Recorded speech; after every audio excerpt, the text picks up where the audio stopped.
Bienvenue dans le deuxième épisode de ces notes de Papa Bricole, dans lesquelles je vous raconte un petit peu ma vie, mon avis sur des sujets qui me concernent, qui nous concernent.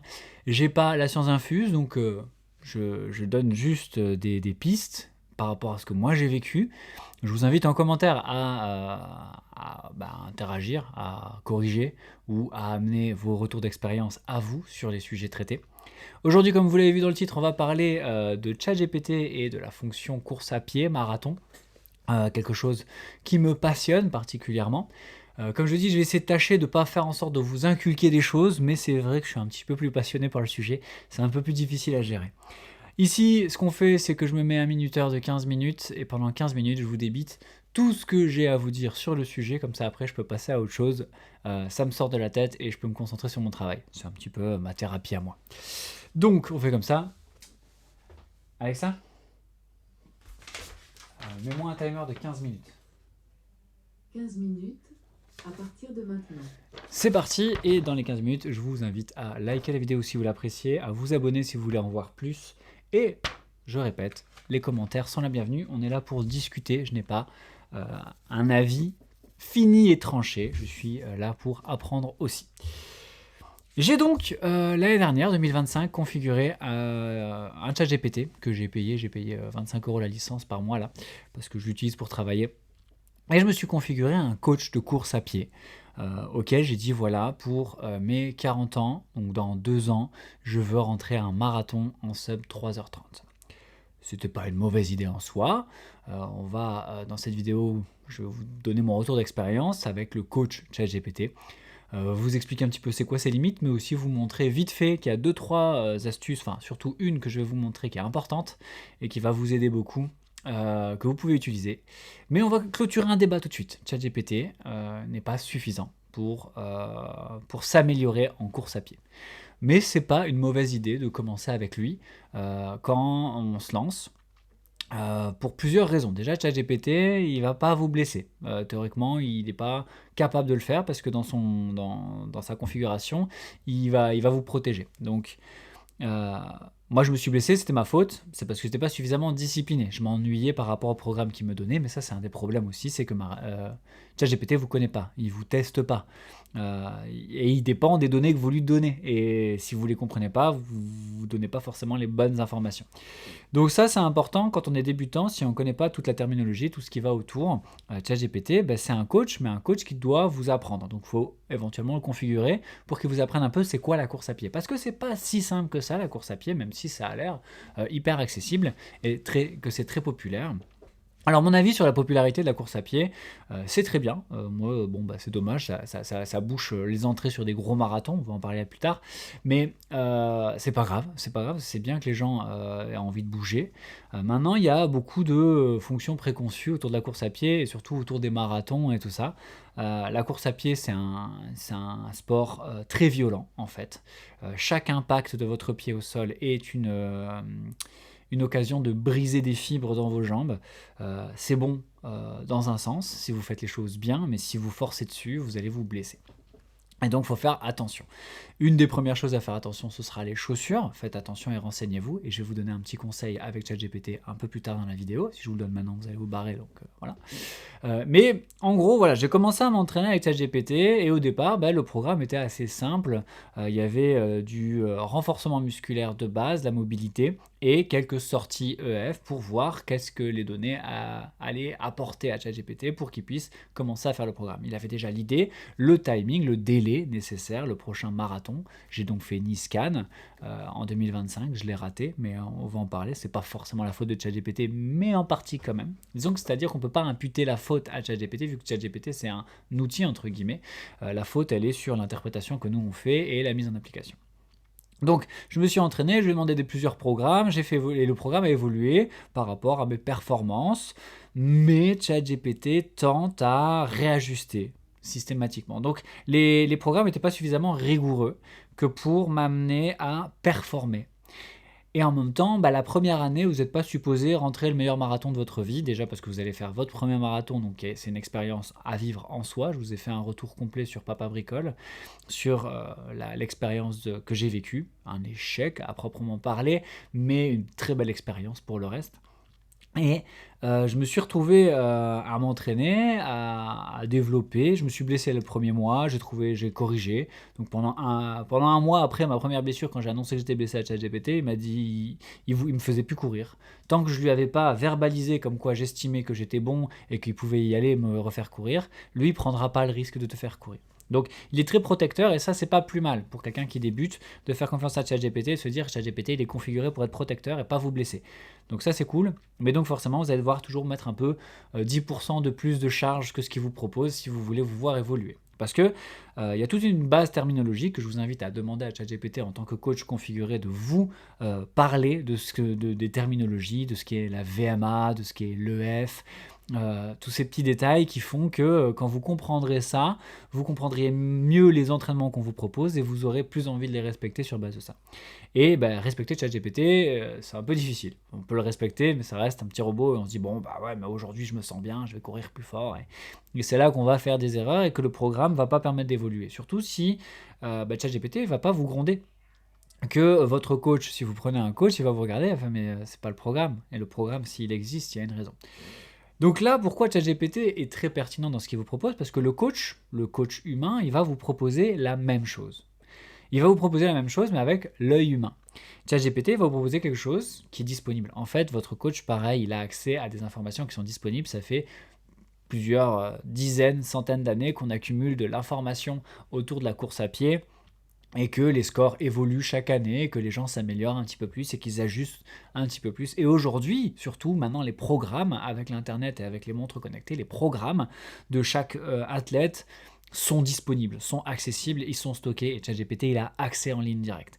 Donc franchement, il est hyper pertinent dans ce qu'il dit. Par contre, il n'est pas performant dans sa manière de diffuser et de vous expliquer comment ça fonctionne. Donc ChatGPT, sa limite, elle est là. Elle est dans l'intrication de « il faut que tu fasses ça, si tu fais pas ça, tu vas pas y arriver ». Mais comme c'est un robot qui vous le dit, c'est assez compliqué. Je me suis inscrit à mon premier semi-marathon et dedans il y avait la possibilité d'aller faire des séances de sport en collectivité dans une salle de CrossFit. Moi je suis autonome, je travaille tout seul de mon côté, je vois personne. Donc ça m'a fait du bien de sortir de chez moi et d'aller voir du monde.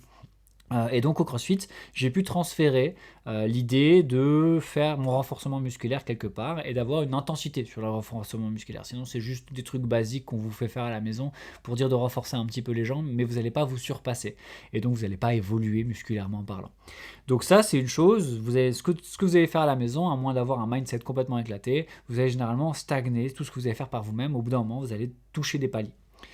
Moi, j'ai touché mon palier après le marathon et j'ai été chercher à 10 km à Nice de nouveau. Et ce 10 km, je l'ai vautré aussi. C'est là que j'ai compris que j'avais touché un palier, que ChatGPT allait plus pouvoir m'aider. De là, ce qui est intéressant de faire, donc, c'est de parler avec les gens. Parler avec les gens, au CrossFit, j'ai commencé à parler à d'autres gens qui couraient, tout ça, et qui expliquaient. Mais on est sur des collègues, des gens qui sont sur la même strate. Le coach, il est en face, et le coach, il est là pour t'apprendre à faire du CrossFit. Donc, il n'est pas là pour te parler course à pied. Tu peux lui dire que tes objectifs, c'est faire de la course à pied, ce qui lui explique pourquoi tu performes pas sur certains trucs, et que toi, ton objectif, c'est d'améliorer ta capacité physique à encaisser des kilomètres. Donc ça, ils vont respecter, il n'y a pas de souci. Mais par contre, derrière, ils vont pas se mettre en coach de course à pied pour toi. Enfin, c'est pas leur job. Et donc, forcément, tu te retrouves donc avec ton programme ChatGPT d'un côté, ton programme de CrossFit en renforcement musculaire. Très bien, tout va bien. Je faisais un peu de natation, un peu de vélo, tous ces trucs-là, du volume. Et ça m'a amené, au bout d'un an, à aller faire mon marathon à Nice-Cannes, où là, j'ai appris dans le dur.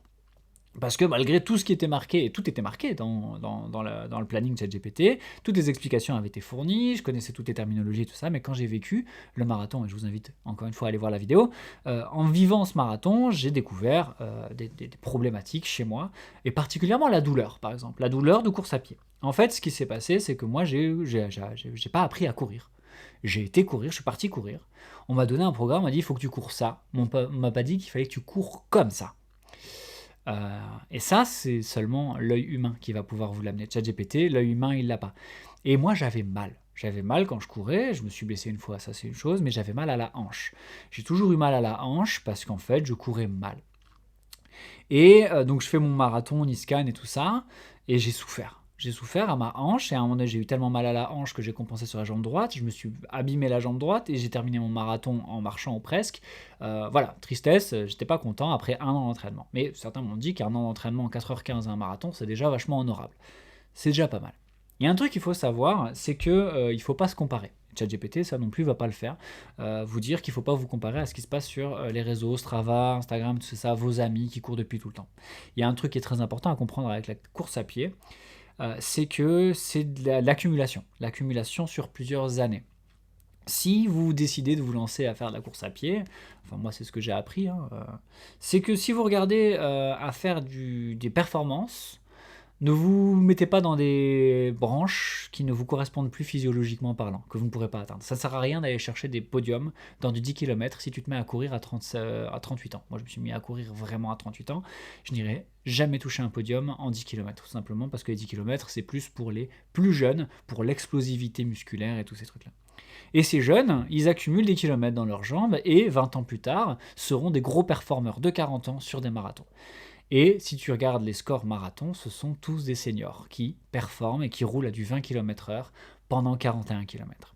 Parce que on construit une caisse, on construit des jambes, on construit une physiologie, une physionomie, le corps s'adapte et encaisse de plus en plus. Et c'est quelque chose qui ne se perd pas, théoriquement, sauf si vous êtes blessé gravement. C'est quelque chose qui ne se perd pas, vous pouvez arrêter 1 an ou 2 de courir. Si vous vous réentraînez pendant 3-4 mois, vous allez très vite reprendre votre niveau. Mais c'est quelque chose qui s'accumule et qui s'accumule et qui s'accumule et qui s'accumule. C'est pour ça que vous ne pouvez pas vous comparer. Quand vous courez dans la rue ou sur un sentier et qu'il y a d'autres gens, ne vous comparez pas. Déjà, vous ne savez pas quel entraînement il est en train de faire, mais vous ne savez pas ça fait combien de temps qu'il court et jusqu'où. Donc n'essayez pas de le suivre, n'essayez pas de le dépasser, ne vous comparez pas. Et c'est ça qui est bien dans la course à pied, c'est l'humilité que ça va vous amener à réaliser. Vous êtes nul par rapport à plein de gens. Enfin, moi personnellement, je me sens nul par rapport à plein de gens. Marathon de Nice, je suis arrivé jusqu'au 20e, je faisais le malin, je dépassais plein de gens. 22e, 23e, 24e, j'ai commencé à toucher un plafond et puis j'ai explosé. Mes jambes m'ont lâché, j'ai eu mal et là c'était la débandade et je me suis fait bouffer par plein de gens et des morphos que franchement tu t'attends pas à ce que ça te dépasse. Et ça te dépasse, hein. Moi je suis là comme ça, athlétique, tout ce que tu veux, je fais du crossfit, nanani, nanana. En fait non, c'est pas ça qui va déterminer si tu es capable d'aller jusqu'au bout du marathon, c'est ce que tu as mis dans tes jambes, sur ce que tu es capable de faire avec ta tête et tes jambes et l'association de tout ça. Et donc je me suis fait doser par plein de gens qui avaient des morphologies beaucoup moins avantageuses que la mienne. Donc ça te renvoie à l'idée qu'il y a toujours plus fort que toi de toute façon. Ça c'est super important et moi j'aime bien ça dans la course à pied, mais j'aime bien aussi aujourd'hui maintenant performer et apprendre. Mais j'ai plus envie de performer aujourd'hui maintenant que j'ai un coach. En fait j'ai un coach, il y a eu l'histoire des licences. En fait, si vous avez une licence athlée, vous donnez votre code de licence et vous avez accès aux courses. Sinon, vous devez remplir un PPS et ce PPS maintenant a été payant. Donc, tu dois payer 5 € par an pour pouvoir générer des PPS. Ça a fait un petit tollé, tous ces trucs-là. Et moi, j'ai rencontré des gens et les gens ils m'ont dit écoute, viens t'entraîner avec nous, tu verras bien si ça se passe bien. J'ai fait 2 séances gratuites au club d'athlé de ma région. J'ai adhéré, j'ai payé 180 € pour 1 an. C'est vraiment pas cher payé pour 2 séances, plus le programme et le suivi d'un coach professionnel et surtout l'œil de personnes qui m'ont dit tu cours mal. Enfin, ils m'ont pas dit tu cours mal, mais ils m'ont dit tu devrais corriger ça. Hein. Ils sont très magnanimes. Ils font en sorte de te faire comprendre que si tu fais pas ça, ça va pas aller. Mais voilà, tu es là avec des gens qui ont fait des performances, qui ont obtenu des résultats et qui savent comment transmettre ça, qui ont été formés pour ça. Et ChatGPT, ça, il sait pas le faire. Ça, il sait pas te regarder et te dire, voilà, ta pointure. Tiens, je vais vous dire la dernière chose que vous devez faire avec ChatGPT avant d'arrêter de vous entraîner avec. Ta chaussure, ta foulée, le type de chaussure qu'il faut que tu achètes, ça, c'est la base. Et ça, ton coach, il va te confirmer, si ChatGPT il a raison, ce que tu fais. Ça, c'est le petit conseil pour les gens qui vont jusqu'au bout des vidéos. Tu prends ta chaussure, tu flashes ta chaussure usée, une chaussure qui a déjà 500 bornes. Et tu lui demandes quelle est ta foulée, quelles sont les adaptations, s'il y a un problème. Et ChatGPT, il va te trouver ta foulée, le type de chaussures qu'il faut que tu prennes. Et surtout, tu peux aussi lui demander quelles sont les chaussures que je dois prendre par rapport au volume que je produis, par rapport à mes objectifs. Et il va te faire un listing intermarque si nécessaire, ou dans une seule marque si tu veux. Il va te trouver la chaussure dont tu as besoin et il va aussi t'orienter vers un prix. Bon, après, tout dépend jusqu'où vous êtes prêt à aller. Mais en gros, sur Internet, les prix sont plus ou moins les meilleurs. Il y a moyen de faire des belles affaires en village de marque et magasin outlet si vous en avez à disposition pas trop loin. Mais voilà, les chaussures c'est super important et ChatGPT va pouvoir vous aider avec ça et votre coach il va pouvoir confirmer aussi ça parce que ne faites pas seulement confiance à ChatGPT là-dessus, n'allez pas acheter une paire de chaussures parce que ChatGPT vous a dit que c'était ça qu'il fallait. Renseignez-vous quand même un petit peu sur ce que c'est qu'une foulée supinatrice ou pronatrice et savoir si c'est bien ça dont vous avez besoin. Mais moi, juste en flashant mon truc, je l'ai fait et il m'a tout mis nickel. Mais vous connaissez un peu aussi, donc faites attention, mais faites-le, ça va vous aider à qualifier quelles sont les chaussures dont vous avez besoin dans la marque qui vous intéresse et ça vous évitera de faire des erreurs de chaussures et de vous flinguer les genoux et trucs comme ça. Bon, d'avoir un coach, c'est super important. Parce que moi, en 5 minutes, enfin 5 minutes, en 1 mois et demi, 2 mois d'entraînement pour le prochain marathon que je fais ici dans un mois, mes coachs, enfin il y en a plusieurs en quelque sorte, corrige ma posture, et en corrigeant ma posture, j'ai plus jamais eu mal à ma hanche alors que je tire comme un cinglé dans mes jambes. J'ai fait évoluer ma VMA assez rapidement. J'ai plus mal nulle part en fait. J'ai plus mal ni à la jambe là, ni à mon genou. Je souffre plus de mon corps qui court parce qu'en fait ma posture a été améliorée. Ça, ChatGPT peut pas vous l'amener. Donc si vraiment vous aimez la course à pied et qu'au bout d'un moment vous avez envie de vous sentir évoluer, allez dans un club d'athlétisme, il y en a tout plein différents. Trouvez celui qui vous plaît. La licence, c'est 180 €. Si vous voulez changer de coach, vous pouvez changer de coach par la suite. Il faut juste trouver le bon coach. Et moi, j'ai eu de la chance de trouver des personnes super sympas et super efficaces. Et j'ai beaucoup plus de plaisir maintenant à courir, surtout parce que je cours avec des gens. Comme je vous dis, moi, je travaille tout seul, je vois personne de la journée. Donc, voir des gens quand je vais courir, ça me fait du bien. Des trucs intéressants, c'est que Alexa, stop, c'est que c'est fini. C'est tout ce que j'avais à vous dire, ou presque. Je voulais vous parler des marathons, les majors et tout ça, des programmes, enfin des objectifs. Je voulais faire marathon de New York, c'est pas possible. ChatGPT à ses limites. Astuce hyper intéressante, ça c'est ce que je viens de vous donner sur les chaussures. Il y a des choses à savoir sur les montres, tout ce qui est terminologie, tout ça. Si vous voulez qu'on en parle, vous me dites en commentaire si vous voulez qu'on développe encore un petit peu le sujet. Avec plaisir, que je vous donne mes retours d'objectifs. Et si vous voulez aller voir un petit peu ce que je fais en course à pied, de toute façon, il y a de la disponibilité sur Papa Bricole. Voilà, je vous mets le prompt en description aussi pour que vous puissiez configurer votre ChatGPT pour qu'il analyse vos chaussures et votre foulée par rapport à l'usure de vos chaussures. Et si vous aimez courir, n'hésitez pas à m'en parler en commentaire également. Dernière chose, je rappelle, un petit like, un petit abonnement, ça fait plaisir, ça fait évoluer le concept. Et à bientôt dans une autre vidéo, à savoir demain. Tchuss.